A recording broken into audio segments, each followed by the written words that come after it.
8월 3일 목요일 하나님께서 우리에게 주신 말씀 함께 묵상하도록 하겠습니다. 성경 예레미야 14장 1절부터 12절까지입니다. 가뭄에 대하여 예레미야에게 임한 여호와의 말씀이라. 유다가 슬퍼하며 성문의 무리가 피곤하여 땅 위에서 애통하니 예루살렘의 부르짖음이 위로 오르도다.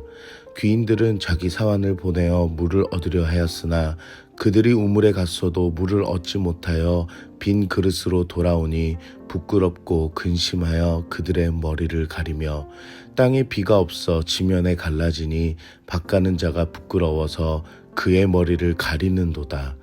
들의 암사슴은 새끼를 낳아도 풀이 없으므로 내버리며 들 나귀들은 벗은 산 위에 서서 승냥이 같이 헐떡이며 풀이 없으므로 눈이 흐려지는도다. 여호와여, 우리의 죄악이 우리에게 대하여 증언할지라도 주는 주의 이름을 위하여 일하소서. 우리의 타락함이 많으니이다. 우리가 주께 범죄하였나이다.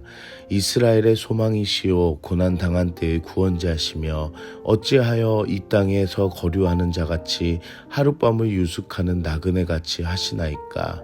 어찌하여 놀란 자 같으시며 구원하지 못하는 용사 같으시니까. 여호와여, 주는 그래도 우리 가운데 계시고 우리는 주의 이름으로 일컬음을 받는 자이오니 우리를 버리지 마옵소서.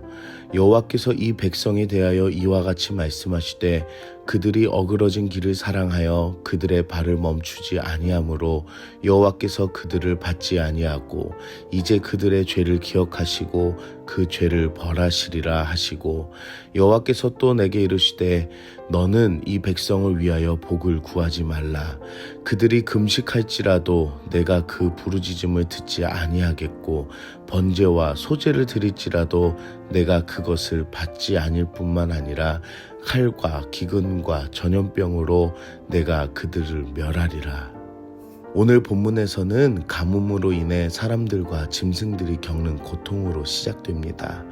가뭄은 하나님의 언약을 파기하였을 때 임하는 저주 중에 하나입니다. 신명기 28장에서는 이렇게 이야기합니다. 여호와께서 비 대신에 티끌과 모래를 내 땅에 내리시리니 그것들이 하늘에서 내 위에 내려 마침내 너를 멸하리라. 가뭄이 임했을 때 유다 백성은 빨리 하나님과의 관계를 살펴야 하지만 이들은 회개하지 않았습니다. 언약적 저주인 가뭄으로 인해 인간도 그리고 동물들도 모두 고통받는 상황이 되어버렸습니다. 자신들이 지은 죄악이 얼마나 힘든 재앙으로 오는지를 돌아보아야 합니다. 자신뿐만 아니라 성읍의 모든 곳이 무기력해졌고 자연의 아름다운 조화로움마저도 다 어려움을 겪는 상황이 되었습니다. 오늘 이 상황에서 예레미야는 선지자의 역할로 하나님께 간구하는 내용을 우리가 볼 수 있습니다. 어려움이 생겼을 때에 간구하는 자, 기도하는 자는 다른 사람이 아닌 예레미야 선지자였습니다.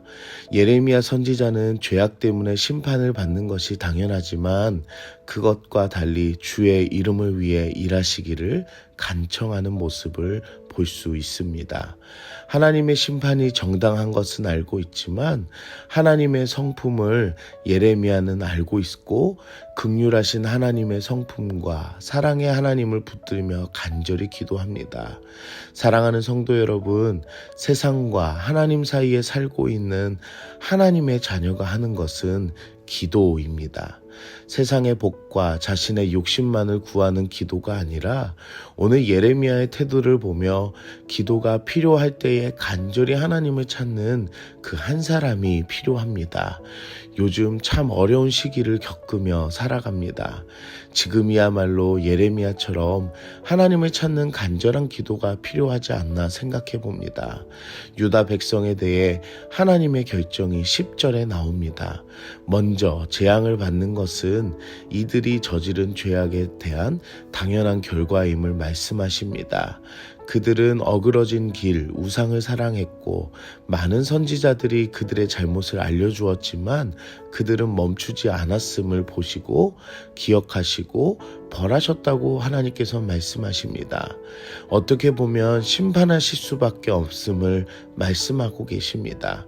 이들은 복을 받을 대상이 아니라 하나님 앞에 심판의 대상임을 말씀하십니다.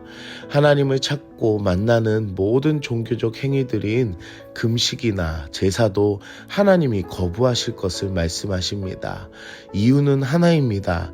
이들은 고통을 회피하기 위한 수단으로만 사용하려는 마음이기 때문입니다. 하나님께서는 외형적인 내면의 돌이킴 없는 회개는 더 가증히 여기십니다. 그것으로는 하나님의 마음을 움직일 수 없습니다. 사랑하는 성도 여러분, 지금도 우리의 삶에는 하나님께서 말씀으로 바른 길을 인도하고 계십니다.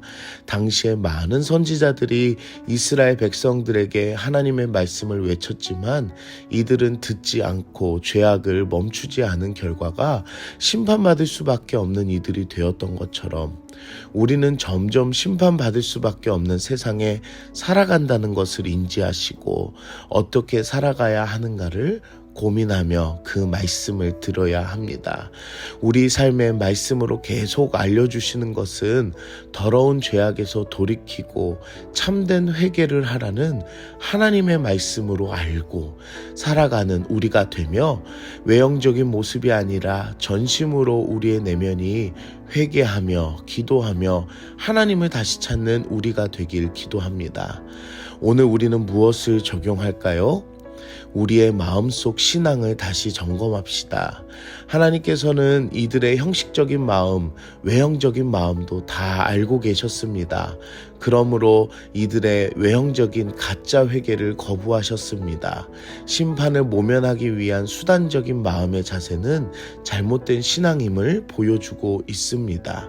내면의 자신의 잘못을 깨닫고 마음으로 회개하며 돌이키는 그 마음을 하나님은 보시고 알고 계십니다.